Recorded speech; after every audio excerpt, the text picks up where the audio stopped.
يسعد جميع أوقاتكم وأهلا وسهلا فيكم ببرنامج المسامح كريم. يقول أبو العلاء المعري: العيش ماض فاكرم والديك به، والأم أولى بإكرام وإحسان. تذكرت البيت. على كل حال، العلاقة اليوم هي خلاف بين بنت وأمها.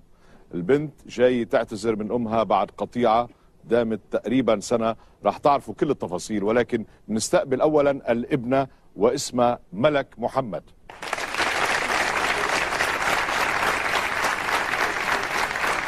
أهلا يا ملك، تفضلي ملك. شو أخبارك؟ الحمد لله. كله ماشي؟ الحمد لله. الحمد لله. الحمد لله. الحياة منيحة معاكي؟ الحمد لله. ماشي الحال.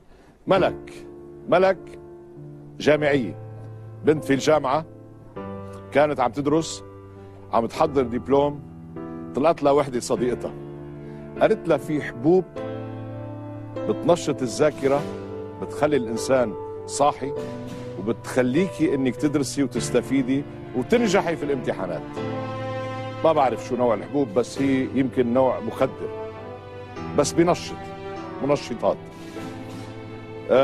ملك اقتنعت، جربت هالحبوب، لقت انه الفائدة جيدة، بقى صارت تتناول هالحبوب مرارا وتكرارا الى ان ادمنت على ذلك، ولكن للاسف سقطت بالامتحان، ما نجحت. امها عرفت بالموضوع، امها حاولت تمنعها لانه خافت على صحتها. يعني مثل ما نقول نحن زربتها في البيت او حصرتها في البيت يوم 2 3 4 مش عارف كم، يعني لفترة، لحتى تمتنع عن ذلك، وما قدرت تمنعها، ظلت مستمرة لأنه كانت مدمنة. بالأخير هربت من المنزل، وهم من بني سويف، غادرت إلى القاهرة وسكنت بالقاهرة، ما بعرف وين، بس إلى سنة تقريبا لوحدها عايشة. ولكن خلال هالسنة قررت أنه توقف تعاطي هذه الحبوب اللي مخدر، واستفاقت وشافت البرنامج وقالت بدها ترجع لأمها وترجع لبيتها من خلال هالبرنامج. ملك، هذه الحكاية. في شيء تاني؟ ليه ما نجحتي؟ مع الحساب الحبوب كانت كويسة وعم بتنشط وعم بتذاكري كويس وتدرسي. لا، ما كنتش بذاكر. ما كنتش بتذاكري؟ خبريني، هاتي لشوف، احكي لي.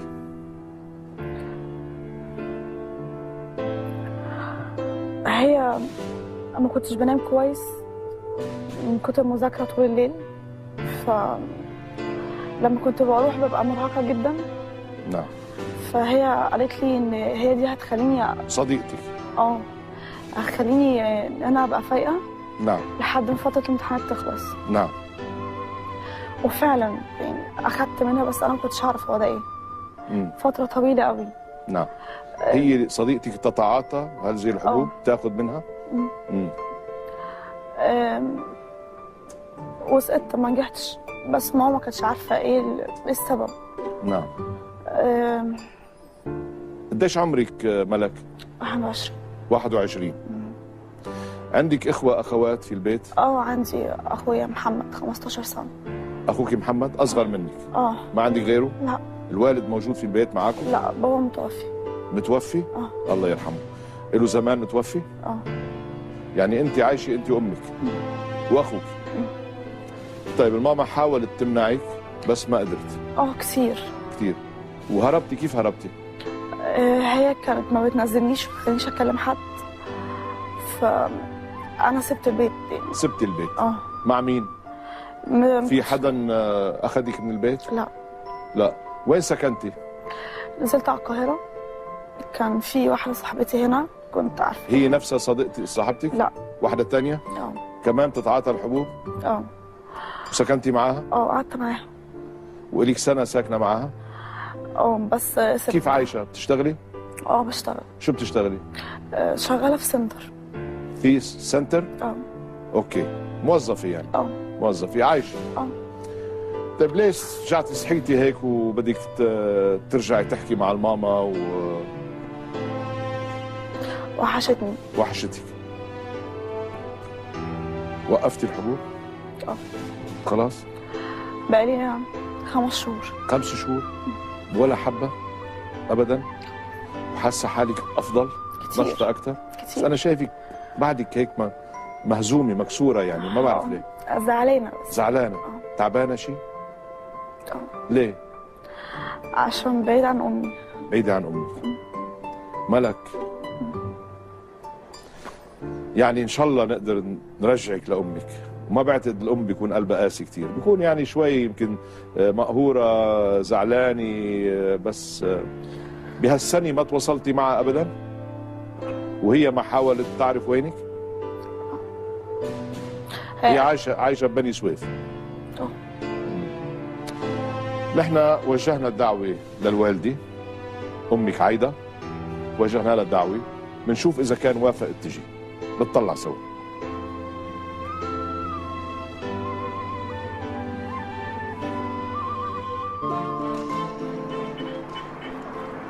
اهلا استاذ جورج، احنا النهارده رايحين الهرم عشان نسلم دعوه الحضور للاستاذه عايده يوسف.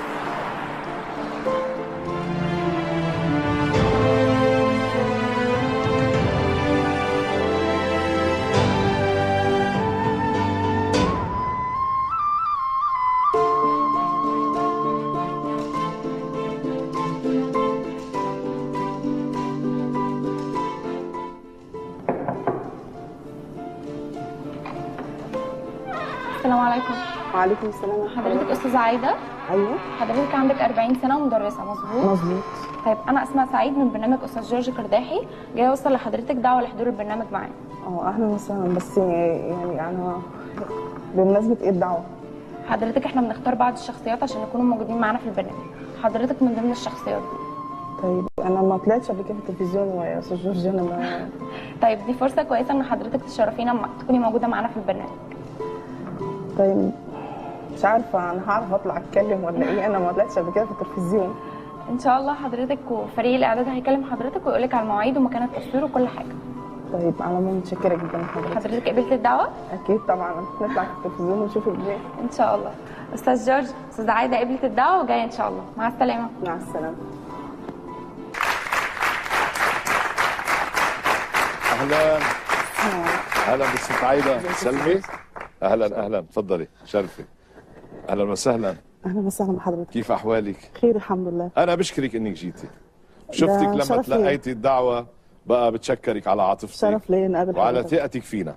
ربنا يخليك. اشكرك يا ست عايده. انا اللي بشكر حضرتك ان انا شفتك. خبريني كيف احوالك انت، كيف خير احوال الحمد القريه والاهل والناس؟ تمام كلكم الحمد بخير؟ لله. تمام الحمد لله.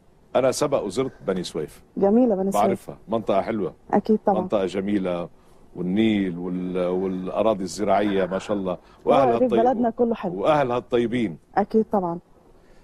يا ست عايده، انا دعوتك نيابه عن شخص هو حب يدعيكي. بقى هذا الشخص انت بتعزي عليه وبتعني له كثير، وحملني رساله لإلك. بس بالاول بحب تعرفي مين هو الشخص. يا ريت. يا ريت بدك تطلعي بالشاشه.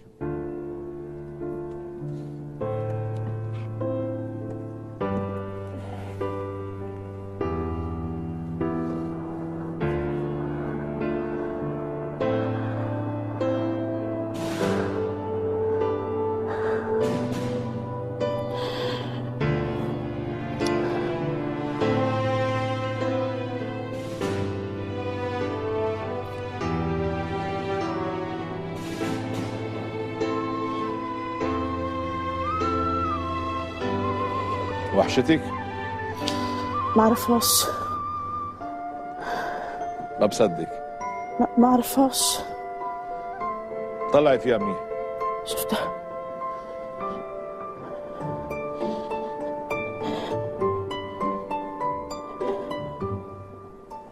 هيدي ملك. ليش سميتيها ملك؟ مش هي. صحيح، ملك بعثت لك رسالة معي. ملك بتقول لك بهالرسالة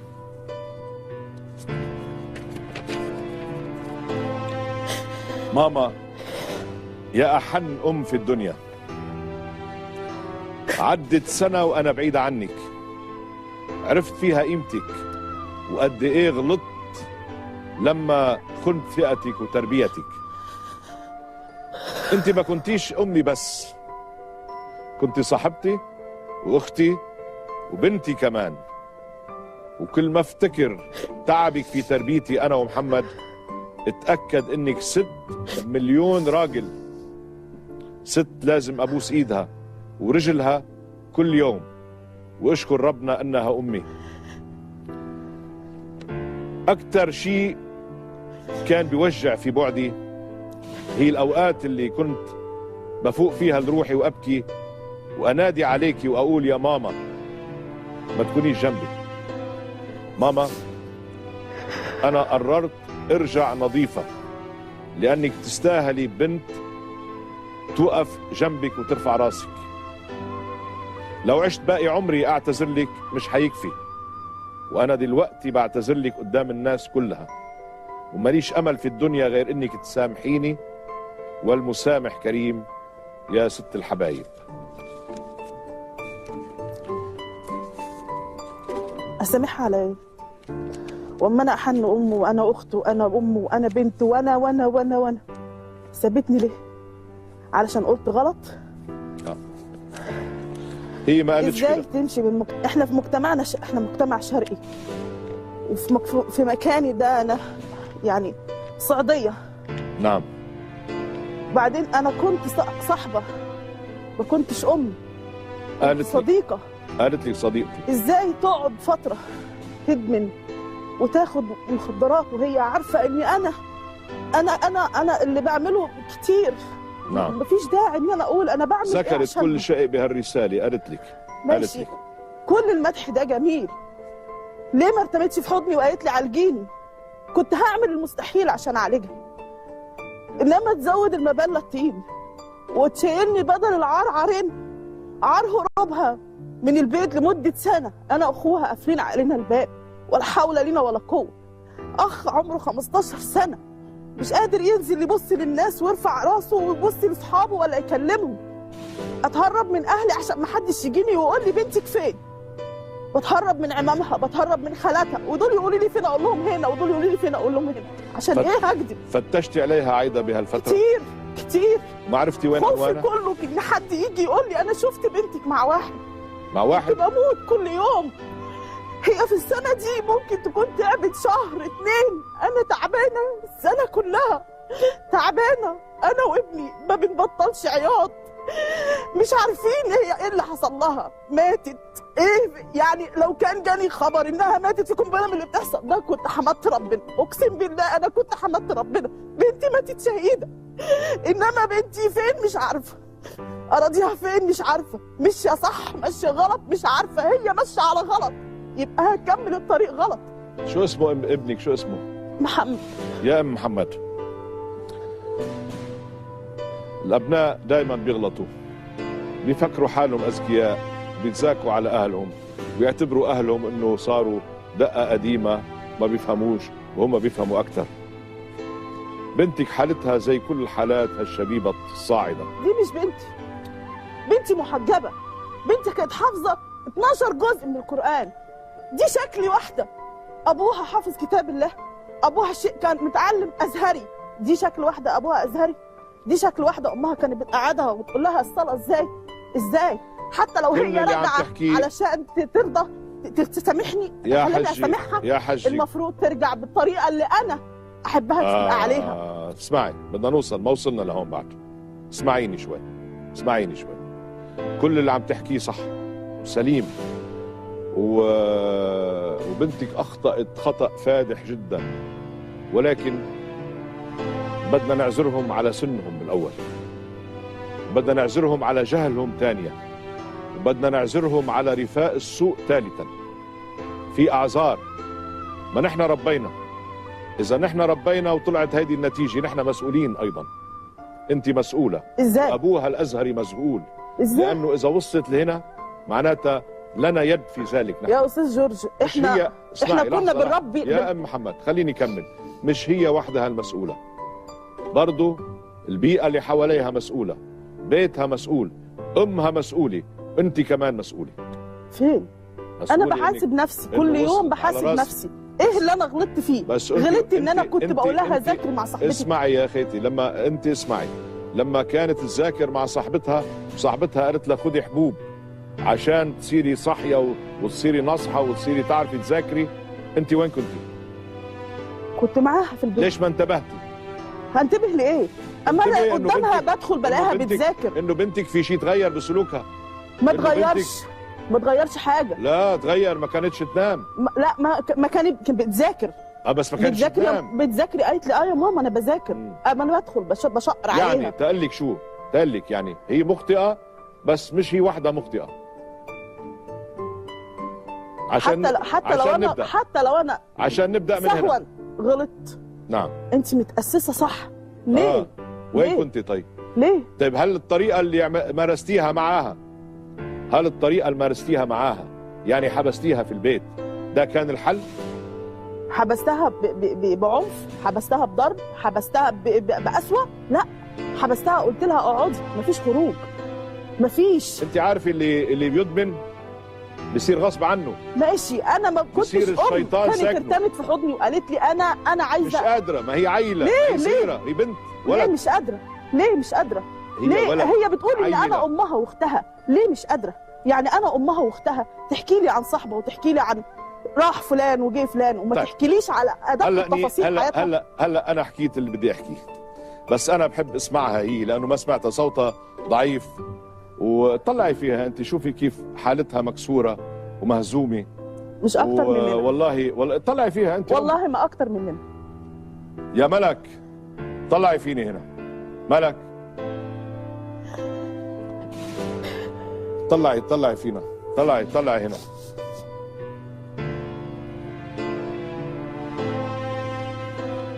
يا ست عايده، عم بتشوفيني؟ ست عايده انا هنا. طلعي ماما، قولي لها اللي عايزه تقوليه. عايزه اقول لها تسامحني. تفتكر لما كنا في البيت مع بعض او طلبت منها حاجه وما كانش معاها، انا نعم ما كنتش بزعل، يعني مش زي اخويا. نعم. هو كان بيوصل من حاجته تيجي وانا لا. نعم. تفتكر وانا صغيره شو كانت؟ قولي احكي. هي كانت بتحكي لي ايه؟ بتقول ان هي كانت بتخاف عليا قوي. ايه؟ كنت تعبانه طيب ليش ما سمعتي من والدتك انت؟ ليش طشتي هيك وخرجتي من البيت ورحتي ومثل ما قالت الماما، يعني صاروا مخجولين، صاروا مقافلين الباب هي واخوكي لانه يسمعوا اخبار عنك ومش عارف ايه. طلعي فيها، احكي لها، وضحي، بدك تكوني شجاعه. احكي. شايفتينا يا ام محمد؟ انا ما كنتش اقصد. ما كنتش تقصدي؟ ما كنتش اعرف ان هو ده مخدر وكان غصب عني. ما كانش تعرف انه ده مخدر وكان غصب عنها. قولي لها يا محمد، ردي عليها. كانت سالت، كانت جت وقالت ده ايه، وانا كنت عرفت زي ما انا لقيت شريط البرشام ونزلت للصيدلي. ليش ما شكيتي همك؟ وسالت ده ايه وعرفت ده ايه. ليش ما شكيتي همك لوالدتك؟ هي حتى يعني التلفزيون دلوقتي بيوعي الناس كلها وهي مش صغيره. كانت خايفه بتقول. مش حاجه اسمها خوف، انا مش بمسك عصايه. انا يعني فيكي تمنعي واحد، فيكي تمنعي حدا يخاف؟ خايفه حتى لما عرفت ما ضربتهاش. عارفه انه عندها ذنب وهي يمكن مخجوله من الذنب ده، مش خايفه، يمكن مكسوفه تقول لك. اختارت السكه الغلط يا ستي، اختارت، ما اختارتش السطر الصح. لقيتها غلط وندمت. اختارت السكه الغلط، لقيتها غلط، اكتشفت انه غلط، تعلمت، ندمت، رجعت، بدها ترجع لامها. قلت لها امها لا،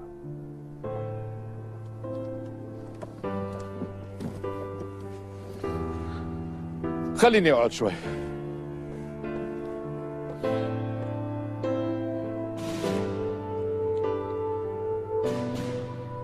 ملك اذا بدك تحكي حبيبتي فيكي تحكي شوي بليز، يعني بسيطه، شدي حيلك. طالما اخذتي هالخطوه الجريئه وجيتي على هالبرنامج وصرتي هون، الماما صارت هون، ما حدا جبرك تجي، بقى تفضلي احكي لها. يعني لازم تطلعي شوي من هالانكسار والهزيمه اللي عايشه فيها. طلعي بامك وقولي لها اللي بدك تقولي لها اياه. يلا ارجوكي بليز.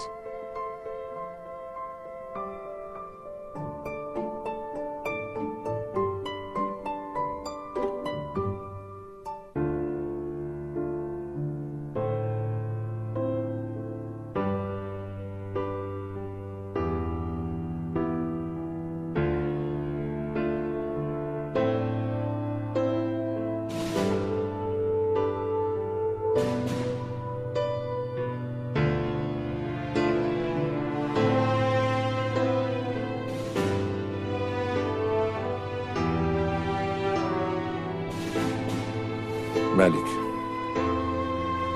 فركي بيديك. ها؟ بدك تقولي لها شيء؟ شو بدك تقولي لها؟ قولي لها. طلعي فيها هناك وقولي لها.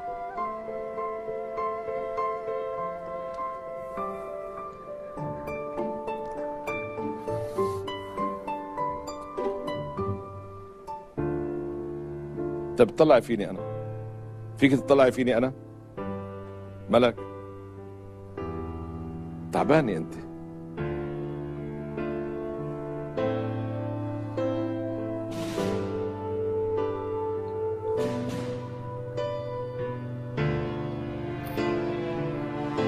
خلص مش حاضغط عليها اكثر من هيك.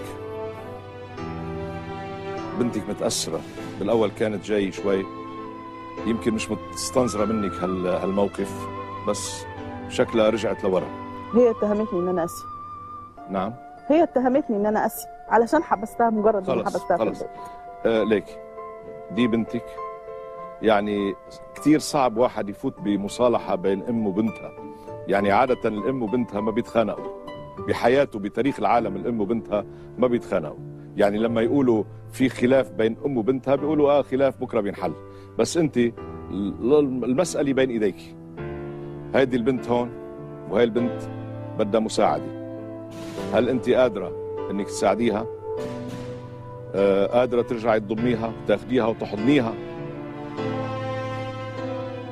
هذا القرار بيرجع لك. انا عملت اللي علي. كنت بضيعتيها، صارت هون موجودة بين ايديك. بتحبي ترجعيها معك على بني سويف، هي موجودة. ما بتحبي مثل ما جيتي ترجعي مكرمة معززة، وأنا بشكرك على ثقتك، بس بدي منك جواب. بتقولي مسامحتيها، نفتح الستار وبتحضنيها. بتقولي لا، كل واحد بيرجع لمكانه. ترجع هي على حياتها بالقاهرة. هي موظفة عم تشتغل بوظيفة وعم بتنام عند وحدة صاحبتها، وانت عايشة لوحدك انت وابنك ببني سويف. كل واحد بيعيش حياته. فيا ام محمد ارجوكي بدي قرار منك.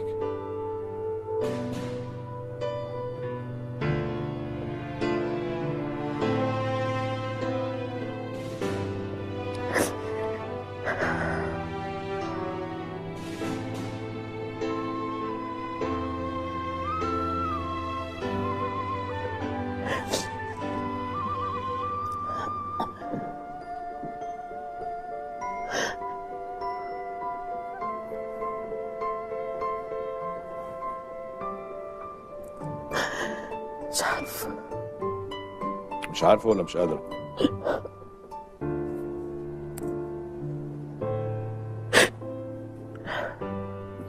سامحها. نعم سامحها. سامحتيها؟ ما سمعتك. سامحتها. المسامح كريم. سامحتها يا جماعة، بس ما سمعتها.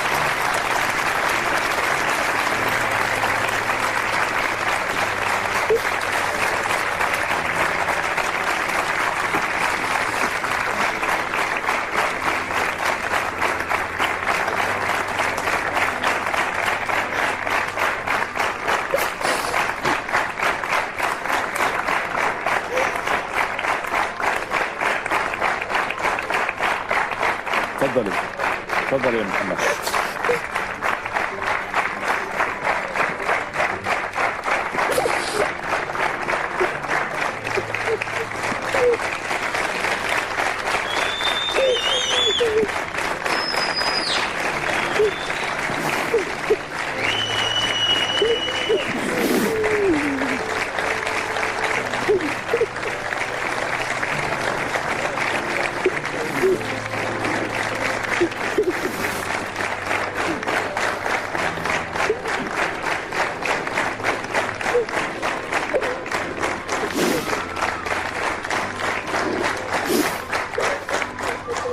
ام محمد، اولا انا بقول، انا مكانك بقول الحمد لله انه موجوده وعايشه وقادره تحضنيها وتغمريها. في ناس انحرموا من ابنائهم كانوا مدمنين، انحرموا، في عيال انحرمت من ابنائها وكانوا مدمنين. الحمد لله، اشكري ربك انك بعدك قادره تحضنيها وترجعيها، وهي صار لها 4 شهور موقفه عن الادمان. سامعه؟ بقى هلا الحمل عليكي والمسؤوليه عليكي، بدك ترجعي انت وياها تاخديها. اشتاقت لحضنك، اشتاقت لكتفك. شوفي بقى، بس ساعديها، بدها مساعده لانه تعبانه نفسيا.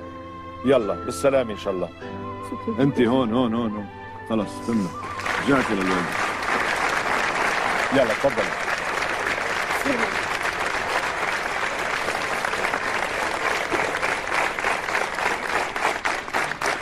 عن جد يعني ما تأثرت وما تعبت بقصة مثل هذه القصة. البنت مثيرة للشفقة بعد ما كل اللي حصل معها، بس الحمد لله رجعت إلى كنف بيتها، إلى كنف أمها، وإن شاء الله تضل صامدة، ما ترجع توقع بهذه المصيبة اللي كانت فيها، مصيبة الإدمان. وبها القصة هذه في رسالة إلى كل هيك البنات والشباب الجامعيين، يتعلموا